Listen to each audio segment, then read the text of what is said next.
छत्तीसगढ़ की famous photo और अपन local भाषा में जो बोलता न ये तिहरी। और भैया मन बिल्कुल एक छटाई करा थे कहाँ लाते वो चीज़ ला बिल्कुल अभी भैया मन ले जानकारी लेबो पूछबो। भैया लाए कहाँ से हो? चिल्पी घाटी से। कहाँ से? चिल्पी घाटी। चिल्पी घाटी से। तो कितना लिया ला? कब के गिरे हो और के जन गिरे होगा? 2 जन गए। 2 जन गिरे हो। पूरा सब वो एक ही जगह मिल जाते हैं सब चीज़? अच्छा, तो डेली के आना जाना हो तो ही तो डेली लेके आते हो। और का रेट में देते हो? 250 पाव। कितना?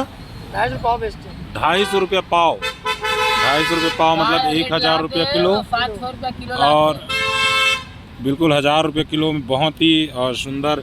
और देख सको तो बिल्कुल एक अभी छटाई होते, छटाई हुई उकर बाद में अलग से बंडल के बंडल अलग रखी, उकर बाद में एक बिक्री हुई, फिर जा कर के सब्जी के लिए तैयार हुई। तो बिल्कुल मेहनत है और मेहनत के साथ में बहुत ये देख पाओ तो ये पूरा छाट के भी रखे अलग से। और भैया मन के पास में बिल्कुल पहुँचाओ और यहाँ से खरीदी करो। सेक्टर कौन? ग्लोब चौक के पास में राइट साइड में भैया मन की दुकान है और बिल्कुल यहाँ से आकर के खरीदी कर सकते हो। 1000 रुपये किलो है, 250 रुपये पाव।